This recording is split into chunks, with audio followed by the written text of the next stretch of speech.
E aí, jovem, tudo bem com você? Espero que você esteja ótimo. A aula de hoje é sobre sais. Essa função é derivada das funções ácido e base.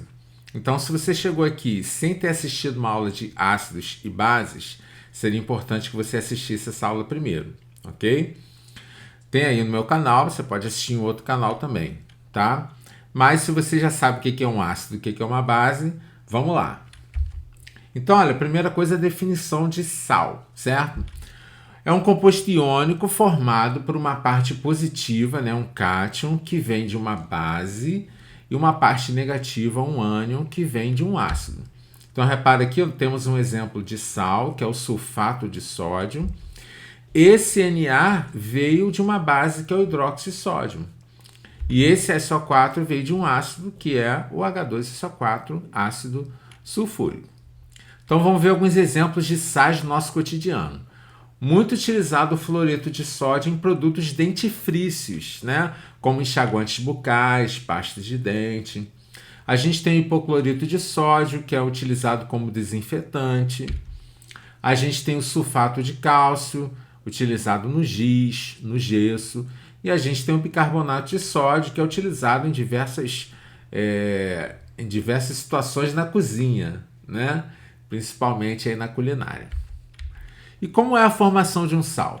Um sal se forma pela reação entre os íons H+ de um ácido e as hidroxilas de uma base, numa reação que a gente chama reação de neutralização ou salificação. Como que é essa reação de neutralização? Então, a reação entre um ácido e uma base sempre vai formar sal e água. Então, olha, um exemplo muito comum, o HCl, que é um ácido, reagindo com uma base, que é o hidróxido de sódio, está formando aqui NaCl, que é o sal de cozinha, o cloreto de sódio, os mais conhecidos, né? E a água, ok? Essa neutralização ela pode ser total ou parcial. Na total, todo o H+ é neutralizado por hidroxilas. Então, repare, eu tenho aqui a base hidróxido de sódio reagindo com o ácido sulfúrico. A princípio, essa base ela só tem uma hidroxila. E o ácido, ele gera 2H+, é um diácido, né? Então, eu vou ter aqui, olha, a neutralização desse H+ com essa hidroxila e formação da molécula de água. Repara que sobra um H+ aqui no ácido. Então, eu vou dar uma dobrada na quantidade das bases. Vou colocar uma outra base para que esse H+ seja neutralizado por uma outra hidroxila. E aí formando a molécula de água. Como a gente dobrou a quantidade de hidroxilas, estou botando um 2 aqui, que vai dizer que tem 2NaOH agora, certo? E aí eu tenho aqui a formação do sal, Na2, repara, eu tenho 2 sódios, e o SO4 que veio do ácido, e 2 moléculas de água, que foram essas 2 moléculas formadas aqui, ok? Temos aqui um sal neutro, porque não sobrou nem H+, nem hidroxilas. Na neutralização parcial, pode sobrar um H+ ou uma hidroxila, dependendo da quantidade aí de H+ e hidroxilas que há no ácido ou na base. Então, olha, no mesmo exemplo do hidróxido de sódio com o ácido sulfúrico, a gente tem aqui, olha, uma hidroxila da base e o ácido com 2 hidrogênios. Então, eu vou ter a neutralização aqui desse H+ pela hidroxila, só que dessa vez a quantidade de base está fixada, certo? Eu tenho uma hidroxila só, um de NaOH. Repare então que eu vou ter a formação da molécula de água, mas vai sobrar um hidrogênio. E esse hidrogênio acaba indo para o sal. Então, eu tenho aqui o sódio, que veio da base, o hidrogênio do ácido que sobrou e o SO4, que é o ânion do ácido. Então, ficou NaHSO4 mais a molécula de água. Temos aqui um sal ácido, porque sobra um hidrogênio. Se por um acaso sobrasse uma hidroxila, seria um sal básico. Beleza? Os sais se dissociam. A dissociação é a separação das cargas que já existem, porque é um composto iônico formado por metal e ametal. Então, aqui ó, no NaNO3, né, que é o nitrato de sódio, a gente tem aqui a formação do íon Na+, aquoso, dissolvido na água, né, e o nitrato, que é o NO3-, também aquoso, dissolvido na água. Aqui nós temos, então, a formação aqui, olha, do fosfato de ferro. Então, olha, como são essas cargas? Eu tenho fosfato aqui, que é um íon com carga 3-. Repara que tem relação com esse 3 que está aqui no ferro, tá? A gente já vai falar isso na formulação dos sais. Como eu tenho 2 PO4 aqui, olha, esse 2 vai vir para cá. Então, repara que eu vou ter uma carga total aqui 6-. Essa molécula é neutra, então eu vou ter que ter uma carga 6+ aqui positiva, né? Eu tenho aqui, olha, 3 ferros. Com que carga? Com a carga 2+. Esse 2 aqui também tem relação, olha, com a carga do ferro. Então, dessa forma, eu tenho uma carga total 6+. Então, essa molécula aqui neutralizou, né? Como que, então, a gente faz a fórmula de um sal? Ela é baseada na igualdade das cargas positivas e negativas. Então, como que é isso? Repara, eu tenho aqui um magnésio de carga 2+, e um fosfato de carga 3-. Ok, repara que essas cargas não se anulam. Está sobrando uma carga negativa. Então, eu vou botar mais um magnésio aqui com uma carga 2+. Agora, quando a gente faz o somatório aqui, eu tenho uma carga mais 4 e uma carga 3-. Está sobrando uma carga positiva, né? Então, vou botar mais uma negativa aqui, que é mais um fosfato de carga 3-. E aí eu tenho aqui um total de -6. E aqui positivo eu tenho um total de +4. Não zerou. Uma hora isso acaba. Vou botar mais um 2+ aqui, olha, mais um magnésio. E aí eu tenho um total aqui de uma carga +6 e aqui um total de uma carga 6-. Então agora zerou, né? Então como é que fica essa fórmula? Eu usei 3 magnésios, então Mg3, e eu usei 2 PO4, PO4,2, tá? Agora isso é trabalhoso, né? Tem uma forma mais fácil de fazer isso. Como? Basta você cruzar essas cargas. Então, repara aqui, olha, magnésio mais 2, PO4 3-, eu inverto essas cargas, né? Lembrando que aqui embaixo essas cargas, na verdade, representam quantidade. Esse 3 aqui agora não é uma carga 3-, quer dizer que eu tenho 3 magnésios. E esse 2 que vem para cá quer dizer que eu tenho 2 PO4, né? Mais simples, né? Cuidado, então, na hora de cruzar essas cargas, porque pode acontecer, né, de você ter aqui cargas que são múltiplas, tá? Então, nesse caso aqui, olha, o 2 vem aqui para o chumbo, Pb2, e o 4 do chumbo vem aqui para o SO4, né, para o sulfato, tá? 2 em 4, então, são múltiplos, você simplifica por 2, né? E aí vai ficar PbSO4,2. Repara que, realmente, para zerar essas cargas, basta eu utilizar 2 SO4s, né, e um Pb só com carga 4+, essas cargas zero, ok? Como que a gente dá o nome de um sal, né? Então a gente coloca o nome do ânion, e aí D, e aí o nome do cátion, mais a carga que vai ser colocada em algarismos romanos em algumas situações. Não colocamos o número da carga em todas, tá? Então a gente não coloca quando o elemento tem carga fixa, o NOx fixo, né? Que são os elementos da família 1A, cuja carga é +1, elementos da família 2A, que a carga é +2, e aqui a prata, o zinco, o alumínio +3, o cátion amônio, tá? Então esses caras aqui, a carga é fixa, você não precisa colocar a carga do cátion aqui, tá? Nos outros casos você deve colocar essa carga, ok? Olha, o método que eu vou ensinar aqui é um método onde a gente faz uma correspondência do nome do ânion do ácido, tá? Que pode ter esses 3 sufixos aqui, e aí o ânion do sal vai ter um desses 3 sufixos aqui, né? Você substitui o sufixo do ácido pelo sufixo do sal. Então, o ácido termina em ico, vai ser trocado por ato, o ácido que termina em hídrico vai ser trocado por eto, e o ácido que termina em oso vai ser trocado por ito, tá? Essa é uma das formas de você fazer. Você pode, por exemplo, consultar uma tabela de cátions e ânions e colocar ali, simplesmente consultando essa tabela, o nome do sal, tá? Só que você depende de consultar essa tabela. Essa forma que eu vou explicar, você não vai depender de consultar nada, ok? Então, olha, Para ajudar nessa correspondência, tem esse versinho aqui, uma dica, tá? Maldoso mosquito mordeu o bico do pato, com ácido clorídrico não me meto. Ok? Tem algumas variações desse versinho aí, tá?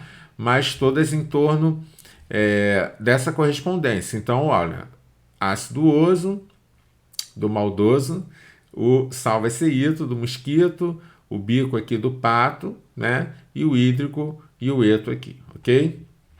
Então, olha, vamos a alguns exemplos de nomenclatura. Eu estou aqui primeiro com sal, né? Que é derivado de um ácido não oxigenado, que tem aí final hídrico, então ácido bromídrico. Então, olha, esse ânion aqui é o ânion Br-, né? E aí, se a gente olha a correspondência, a gente vai lembrar que com ácido clorídrico, final hídrico, eu não me meto. Então, esse ânion aqui vai virar o brometo.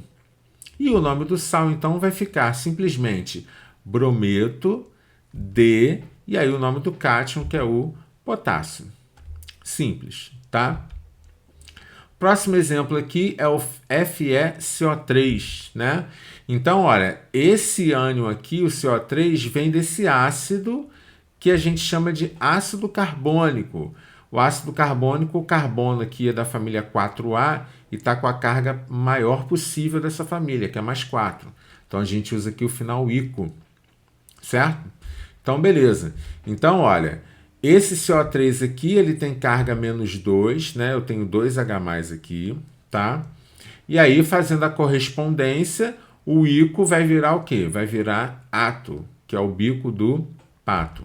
Então, eu tenho aqui o ânion carbonato, e aí vai ficar, então, carbonato de ferro. Nesse caso aqui, o ferro não tem carga fixa. Devemos colocar aqui a carga dele em números romanos. Repara que o íon carbonato tem carga 2-. Então, esse ferro aqui vai ter que ter carga mais 2. Então, aqui nós temos o carbonato de ferro 2. Próximo exemplo aqui é o CaSO3, certo? Então, olha, esse SO3 vem deste ácido aqui, que a gente chama de ácido sulfuroso. Por que final oso? Porque o enxofre é da família 6A da tabela periódica e ele não está com o maior NOx possível. O maior NOx possível seria +6. Então, nesse caso aqui, a gente usa o final oso, porque não é o maior NOx possível. Ok. Então, olha, vendo a correspondência aí para esse ânion, né, o SO3 2-, a gente vai ver aqui que o final oso a gente troca aqui por ito, né, do maldoso mosquito. Então, eu vou ter o ânion sulfito. Repare que aqui no caso do enxofre some também esse UR, né? Não fica sulfurito, fica só sulfito, ok? Então, vamos ter aqui o nosso sulfito de cálcio. Cálcio da família 2A, não preciso colocar a carga, ok? A carga dele é fixa. Ok. Se tivermos um sal ácido, né? A gente vai colocar um prefixo, que pode ser mono, di, tri, referente ao número de hidrogênios que tem nesse sal ácido. E o resto da nomenclatura é igual, segue o mesmo padrão. Ânion, D, o nome do cátion e a carga se precisar, tá? Então, alguns exemplos aí, olha. Eu tenho aqui o KH2PO4, né? Então, eu tenho 2 hidrogênios, então vou colocar dihidrogênio. O fosfato é o nome desse ânion, tá? Que vem do ácido fosfórico, fosfato de potássio, que é o nome deste cátion aqui. Então, recapitulando aqui, ó, 2 hidrogênios, dihidrogênio. O nome desse ânion é fosfato, vem do ácido fosfórico, e aí de potássio. NaHCO3. Então, repara que eu tenho só um hidrogênio, então eu coloco só hidrogênio, tá? Não precisa botar mono, só hidrogênio. Carbonato de sódio. Então, tem aqui, ó, o CO3, a gente viu esse ânion aí no exemplo anterior, né?